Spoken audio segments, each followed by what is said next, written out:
1960년대 서울 을지로 뒷골목 초등학교 과학실. 김순아는 오늘도 아이들 앞에서 고무줄 자동차를 만들고 있었어요. 손재주가 특별했던 건 아니에요. 그저 아이들 눈에 반짝이는 호기심을 지켜주고 싶었을 뿐이죠. 선생님, 이거 어떻게 굴러가는 거예요? 아이 하나가 물으면 순아는 무릎을 꿇고 앉아 차근차근 설명했습니다. 탄성의 원리, 마찰력, 관성. 어려운 물리 용어들도 아이들 눈높이에 맞춰 풀어서 말이에요. 방과 후 교무실에서 순아는 늘 혼자 무언가를 만들었어요. 비누유 가구로 헬리콥터를 만들고 못 쓰는 시계 부품으로 로봇을 조립했죠. 동료 교사들은 김 선생 또 장난감 만들어? 하며 웃었지만 순아에게는 그게 장난이 아니었습니다. 교과서 속 딱딱한 지식이 아니라 아이들 손끝에서 살아 숨쉬는 과학을 보여주고 싶었거든요. 어느 날 밤 순아는 책상에 앉아 깊은 생각에 잠겼어요. 창밖으로는 서울 시내 불빛들이 반짝이고 있었죠. 내가 진짜 하고 싶은 일이 뭘까? 순아는 자신에게 물었습니다. 안정된 교사 생활도 나쁘지 않았어요. 매달 꼬박꼬박 나오는 월급, 여름방학과 겨울방학, 주변 사람들의 존경. 하지만 뭔가 아쉬웠습니다. 아이들이 진짜 원하는 건 교과서 속 지식이 아니라 만지고 조립하고 실험할 수 있는 살아있는 과학이었거든요. 그날 밤 순아는 결심했습니다. 그래, 아이들의 상상력을 깨우는 것, 그게 내가 정말 하고 싶은 일이야. 1962년 봄, 순환의 결심은 현실의 벽에 부딪혔어요. 가족들부터 난리였죠. 교사 그만두고 장난감? 너 정신 나갔어? 아버지는 화를 내셨고 어머니는 눈물을 흘리셨습니다. 친구들도 마찬가지였어요. 순환아, 요즘 세상에 장난감으로 먹고 살 수 있을 거라고 생각해? 교사가 얼마나 안정된 직업인데. 하지만 순환의 마음은 이미 정해져 있었어요. 도남동의 작은 전세방을 구했습니다. 마당에는 낡은 천막 하나. 그게 순환의 첫 번째 공장이었죠. 밤이면 고물상을 뒤져 쓸만한 부품들을 모았어요. 깡통, 철사, 고무줄, 나사못. 남들 눈에는 쓰레기 같아 보였지만 순환에게는 꿈을 만드는 재료였습니다. 첫 몇 달은 정말 힘들었어요. 손가락은 망치에 찍어 멍들고 밤늦도록 작업하느라 잠도 제대로 못 잤죠. 이웃들은 저 사람 뭐 하는 사람이야? 하고 수군거렸고 가족들은 여전히 돌아오라고 재촉했습니다. 어느 날 밤 순아는 천막 안에서 혼자 앉아 있었어요. 손에는 며칠째 만들고 있던 모형 비행기가 들려 있었죠. 내가 정말 잘못 선택한 걸까? 순간 의구심이 들었습니다. 그때였어요. 옆집 꼬마가 천막 안을 살짝 들여다보더니 아저씨, 비행기네. 우와. 하고 소리쳤죠. 그 순간 순아는 깨달았어요. 아이들의 눈빛에는 거짓이 없다는 걸. 자신이 만든 작은 장난감 하나에 진짜 기뻐하는 아이를 보니 모든 걱정이 사라졌습니다. 그래, 이게 내가 해야 할 일이야. 1960년대 후반 한국 사회의 변화의 바람이 불기 시작했어요. 정부는 과학기술진흥을 국가정책으로 내세웠고 학교마다 과학교육 열풍이 일었죠. 순환에게는 절호의 기회였습니다. 그의 과학 완구가 시대의 흐름과 딱 맞아떨어졌거든요. 순환은 단순한 장난감이 아니라 교육용 과학 키트를 만들기 시작했어요. 모형 비행기 제작 세트, 간단한 로봇 조립 키트, 화학 실험 도구. 아이들이 직접 만들면서 과학 원리를 깨칠 수 있는 제품들이었죠. 입소문이 퍼지면서 주문이 늘어났어요. 도남동 천막 공장은 이제 좁아졌습니다. 1969년 순환은 대담한 결정을 했어요. 전국 규모의 청소년 모형 비행기 대회를 개최한 거죠. 서울 여의도 공터에서 열린 대회에는 전국에서 수천 명의 청소년들이 몰려들었습니다. 하늘 위로 수백 대의 모형 비행기가 날아오르는 장관, 그걸 바라보는 아이들의 환호성. 우와, 내 비행기가 제일 높이 날아가요. 한 아이가 소리쳤어요. 순환은 그 모습을 보며 가슴이 뭉클했습니다. 자신이 만든 작은 키트 하나가 이렇게 많은 아이들에게 꿈을 심어주고 있다는 게 믿기지 않았거든요. 대회는 대성공이었어요.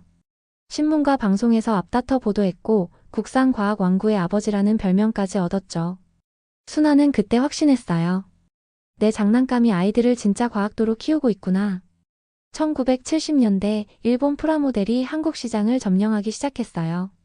정밀하고 화려한 일본 제품들 앞에서 순환의 투박한 국산 왕구는 상대가 되지 않았죠. 하지만 순환은 포기하지 않았어요. 오히려 이를 새로운 도전의 기회로 받아들였습니다. 일본 놈들이 할 수 있는데 우리가 못할 리 없어. 순환은 직원들에게 말했어요. 하지만 말처럼 쉽지 않았죠. 프라모델은 단순한 조립 장난감이 아니라 정밀 기술의 결정체였거든요. 순환은 밤낮으로 연구에 매달렸어요. 가장 어려운 건 실제 모델에 대한 정확한 정보를 구하는 것이었어요. 군사박물관을 수십 번 드나들고 전쟁기념관에서 실제 전차와 전투기를 관찰했죠.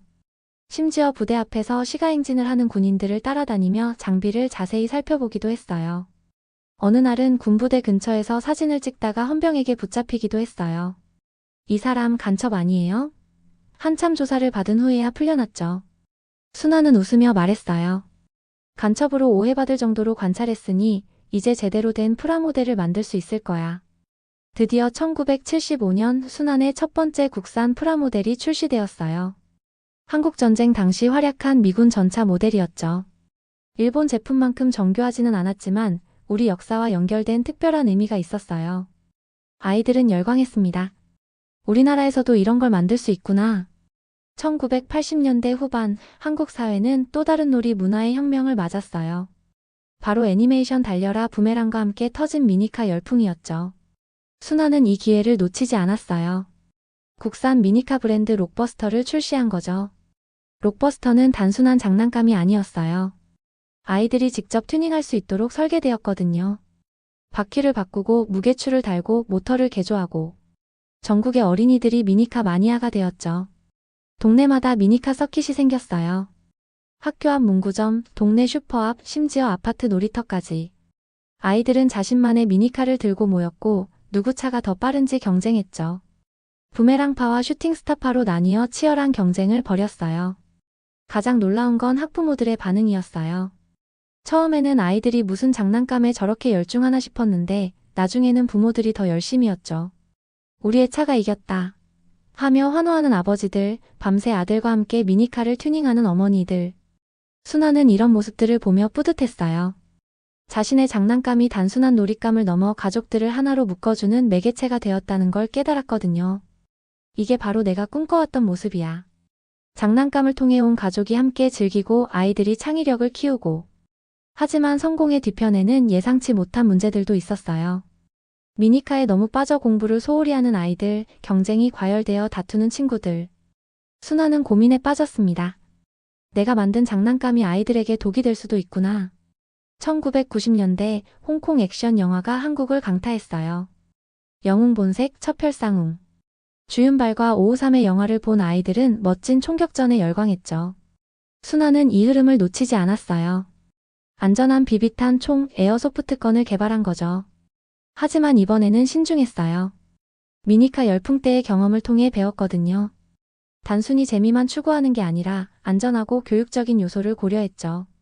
비비탄 총에는 반드시 보안경을 포함시켰고 사용 설명서에는 안전수칙을 자세히 적었어요. 에어소프트건은 곧 놀이터의 보스 무기가 되었어요.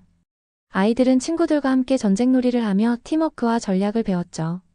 부모들도 처음엔 걱정했지만 아이들이 규칙을 지키며 안전하게 노는 모습을 보고 안심했어요. 더 놀라운 건 해외에서의 반응이었어요. 순환은 이미 1980년대부터 해외 진출을 꿈꿔왔어요. 1990년대 초 홍콩에 첫 해외 법인을 설립했죠. 그리고 유럽과 미주로 수출을 시작했어요. 한국의 기술력과 품질이 세계에서도 인정받기 시작한 거죠. 메이드 인 코리아가 이렇게 인기가 있을 줄 몰랐어요.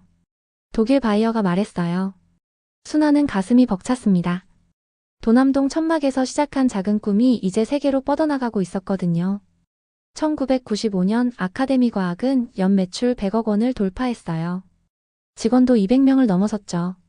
순환은 이제 단순한 장난감 제조업자가 아니라 국산 완구의 기적을 만들어낸 경영자가 되어 있었어요. 1997년 11월 한국을 강타한 외환위기는 순환에게도 청천벽력이었어요. 하루아침에 대기업들이 줄줄이 도산하고 실업자가 거리에 넘쳐났죠. 아카데미 과학도 예외가 아니었어요. 은행에서는 대출 회수를 요구했고 거래처들은 결제를 미뤘어요. 사장님, 이대로 가면 회사가 문을 닫아야 할 것 같습니다. 경리팀장이 어두운 표정으로 말했어요. 순환도 처음으로 절망감을 느꼈어요. 30년 넘게 쌓아온 모든 것이 한순간에 무너질 위기에 처한 거죠.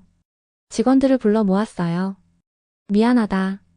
내가 여러분을 제대로 책임지지 못할 것 같다. 순환의 목소리는 떨렸어요. 몇몇 직원들은 눈물을 흘렸고 어떤 이는 사장님, 우리가 함께 이겨내요라고 말했죠. 그때였어요. 창고 담당자가 다급히 뛰어왔어요. 사장님, 창고에서 이상한 전화가 와요. 외국에서 타이타닉 프라모델을 주문하겠다는데. 순아는 고개를 갸우뚱했어요. 타이타닉 프라모델은 몇 년 전에 만들었다가 잘 안 팔려서 창고 구석에 쌓아둔 재고였거든요. 알고 보니 할리우드 영화 타이타닉이 전 세계적으로 데이트를 치면서 타이타닉 관련 상품들이 불티나게 팔리고 있었던 거예요. 순환이 몇 년 전에 만든 타이타닉 프라모델이 갑자기 대박 상품이 된 거죠. 이럴 수가. 순환은 믿기지 않았어요. 버리려고 했던 창고 속 재고가 회사를 살릴 구원투수가 되다니. 주문이 폭주했어요. 미국, 유럽, 일본. 60개국에서 주문이 들어왔죠. 하루아침에 아카데미 과학은 파산 위기에서 벗어났어요. 사장님, 정말 기적이에요. 직원들이 환호했어요. 순환은 하늘을 올려다보며 중얼거렸어요. 운칠기삼이라고 하더니 정말 운이 따라준 거네. 2000년대 들어 순환은 새로운 도전을 시작했어요. 이제는 단순한 프라모델이나 미니카를 넘어 캐릭터 기반의 교육용 완구에 집중했죠. 2011년 로보카 폴리 시리즈가 출시되면서 또 다른 열풍을 일으켰어요. 이번에는 자동차 로봇이 아이들의 안전 교육을 담당했죠. 아빠, 폴리처럼 안전하게 길을 건너야 해요. 5살 아이가 아버지 손을 잡고 말했어요. 순환은 이런 소식을 들을 때마다 흐뭇했어요. 자신의 장난감이 단순한 놀잇감을 넘어 아이들의 가치관 형성에 도움을 주고 있다는 걸 느꼈거든요. 2012년 순환은 80세의 나이로 경영 일선에서 물러났어요. 이제 젊은 사람들에게 맡기자. 순환은 담담하게 말했어요. 하지만 완전히 손을 놓지는 않았어요. 자문 역할을 하며 후배들에게 경험을 전수했죠. 사장님, 장난감을 만들 때 가장 중요한 게 뭐예요? 젊은 직원이 물었어요. 순환은 잠시 생각하더니 답했어요. 아이들의 눈높이야. 아이들이 진짜 원하는 게 뭔지, 무엇을 통해 꿈을 키울 수 있는지. 그걸 잊으면 안 돼.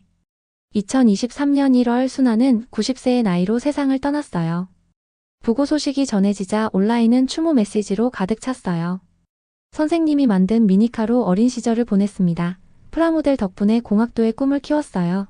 아이와 함께 폴리 장난감으로 놀면서 행복했어요. 세대를 이어 사랑받은 완구 제조업체의 창업자, 그의 삶은 한편의 드라마 같았어요. 안정된 교사 자리를 포기하고 불확실한 꿈을 쫓았던 젊은 날, 창고 구석 재고로 회사를 살린 기적 같은 순간들, 그리고 평생에 걸쳐 아이들의 꿈을 키워온 장인 정신.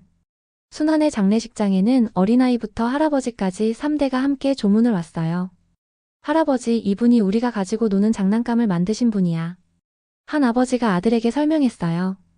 아이는 고개를 숙여 인사했어요. 할아버지, 재미있는 장난감 만들어주셔서 감사해요.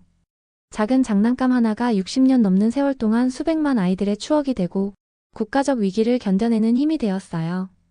도남동 천막에서 시작된 꿈이 세계를 무대로 한 기업으로 성장했고 무엇보다 세대와 세대를 이어주는 소중한 유산이 되었죠. 김순환, 그는 진정한 의미에서 꿈을 만드는 사람이었어요.